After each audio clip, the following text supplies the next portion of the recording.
I've always thought about innovation as just good ideas, but something that usually other people had. In the US, we learn a lot about Benjamin Franklin and how he invented this and that and the other thing, and he was prolific in that regard. But we didn't really learn about how innovations can create impact, how they can kind of benefit all of society. We just learned about innovations as kind of new, cool things that people like and enjoy and use. And of course, we learned about like the Wright brothers and the invention of the airplane and all these sorts of things. But none of those examples for me growing up were particularly satisfying because they didn't necessarily carry the weight that comes with achieving impact. They changed society, but they didn't really rise to what I would consider impact. And I've always thought about impact as being about helping people who are marginalized, who are excluded from society. And so growing up, I didn't really see a lot of good examples, or maybe I just wasn't exposed to a lot of good examples of how innovation can impact, can benefit people at the margins of society. So as I become an adult, I started becoming aware of these organizations, these foundations and nonprofit organizations that were out there helping people every day. And that got me really excited because it kind of fulfilled that intention I had to create impact. So the Bill and Melinda Gates Foundation is kind of an obvious example for me, at least. They were out there every day trying to benefit people who are living at the margins of society, people who are socially excluded for one reason or another, people who were people who needed support, accommodations, or investment in order to achieve a good quality of life. So I knew there was a place, there was somehow a way that innovators could create impact. But I figured that maybe that was just through these more conventional innovations like that Microsoft had already been creating. So I didn't really think about how innovation could directly create impact. It was more an indirect impact. So you create an innovation that becomes wildly commercially successful. And then after you've gained that kind of security, then you can go on and go into creating impact. So it never really occurred to me that innovation could be impactful directly. It was always kind of through or translated through that commercial success. So they were always basically separate in my mind. When I started university, I used to volunteer a lot. So I spent so much time working at nonprofits and NGOs and foundations, and they were all focused on impact, the way I kind of think of impact. They were all focused on working with marginalized communities to empower them, to enable them to participate more in different aspects of social life. But not many of those nonprofits or NGOs were what I'd call innovative. They were really just service-oriented. They were just trying to find ways of bringing those communities into society. They weren't really thinking about how radical new solutions could completely change the game for these groups. They were just thinking about how they can take them incrementally from where they are to kind of where they wanted to be. So I never really thought about this connection between impact and innovation until much later in my career. And I first encountered it when I was studying for my doctorate. And I started looking at how technology is usable and can empower people with disabilities. And so examples of innovations that a lot of times we take for granted kept coming up in how they were formed or how they were initiated by people who were trying to empower people with disabilities. And so things like the first typewriter was invented by an Italian guy who wanted to help someone write who was blind. And of course, we have the example of the telephone, who was invented by Alexander Graham Bell, whose wife and mother were deaf.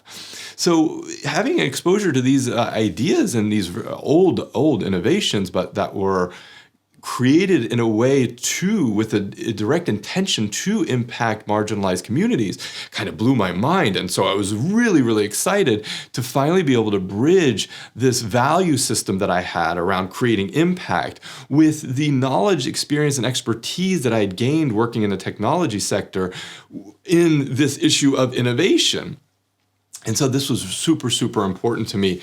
And I was really happy because getting to grow up and see how innovations can completely transform our world. So I was in elementary school when we first got computers at the school. I was in high school when we first got the internet in our school, and when the World Wide Web was first being introduced. I was in university whenever social media was first introduced, which of course radically changed the landscape and the fabric of our society. So being able to imagine that we can use these sorts of technical innovations to create the sort of impacts that I had been longing to create for years and years was absolutely thrilling. I think that was a connection that I first made in my doctoral studies that really it created that interest, that longing, that love for the field that I was studying. Before that, I really kind of approached it rather objectively and kind of at a distance because, again, it was kind of an interesting topic, but it wasn't something I necessarily saw as being my career. Well, now things are changed because I saw that innovation could really help impact, create impact, and help enable me to work with marginalized groups in a way that empowers them. And so all of this kind of fed into these two related areas of my work experience, and it provided for a really good foundation for the next stage of my career, but it also gave me the strength and the interest and the excitement to pursue those fields a little bit more. It was a soft start, though. I won't say that it was just a magical turnkey, like all of a sudden things completely changed. I didn't just dive right in and start creating solutions for impact. It took me a while, and I needed resources most of all. The first time I can remember that I deliberately tried to bridge this innovation work with impact was in a project that I had proposed to a funder based in Mozambique.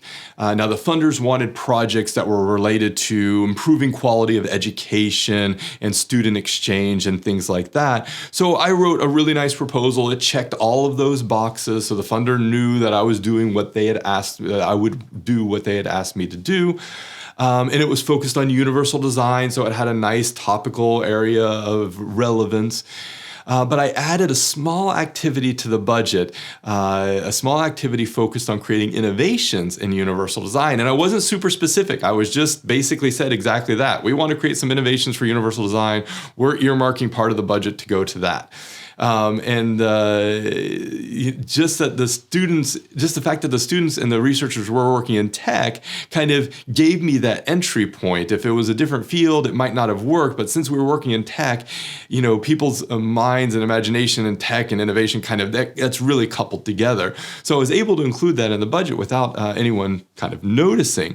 I was afraid about doing it at all because I figured that if the funders were looking for stuff around quality education, they might see this as being a little bit too commercial or a little bit too focused on industry. And so I took a risk. There was definitely a chance that they would not have looked positively on that.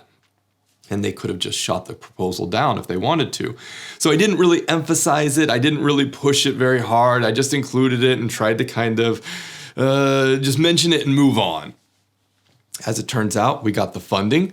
And the funders didn't even mention anything in their approval. They didn't mention anything about the innovation component. So I really took that as an opportunity to use that funding really creatively to develop new prototypes, to do research on innovative technologies, and to actually create new products and services that could directly impact those communities in Mozambique. And it wasn't as if we were creating these technologies in some kind of isolation chamber. We were actually actively in those communities, working with those communities to co-create those technologies. So it was just a super, super exciting opportunity, and I'm indebted and incredibly thankful to the funders who were able to support this work. And it was a chance for me to use these resources to do what I had wanted to do for so many years, and that is to create innovations that can make an impact. And we had a few success stories. With any innovation project, you're always going to have limited success no matter what, because that's the nature of innovation. But this led to even more funding and more opportunities. And now I'm at a stage of my career where when I think of innovation, impact is it's just built into it. It's an essential component. And sometimes I'll talk to people about innovation, and I'll realize midway through the conversation that they don't think of innovation the same way I do. They don't consider impact as being a necessary or essential component of innovation. And it surprises me. It always takes me aback, because I have to sit there and think, well, wait a minute, am I just thinking about innovation wrong? And then I'm like, oh no, I'm not thinking of it incorrectly. It's just that my understanding of innovation has evolved in a certain direction. Theirs has evolved in a different direction. So I have to remind myself occasionally that not everyone makes this connection between innovation and impact. A lot of times innovation is just about putting a product or service out there to market, or making a solution and just putting it into practice. It's not necessarily focused on impact the way I like to focus on impact. So takeaway is this: innovation is a really, really powerful tool. It can absolutely disrupt the status quo. It can absolutely create impact. But if we're only thinking about innovation as a form of disruption, a market disruption or societal disruption, I think we're completely missing the point. I think that we're not getting the full value out of innovation. So what I see as most essential in the coming years is that we need to continue to develop the connection, the strength of the connection between innovation and impact, so much that they can't be separated. That in the minds of the people who are out there innovating every day, that impact and innovation are interconnected dimensions of the same thing. And so that way, when we're solving really difficult problems, we're doing it innovatively. And when we're innovating, we're doing that in a way that solves really difficult problems. And that's just going to make the world better for everyone.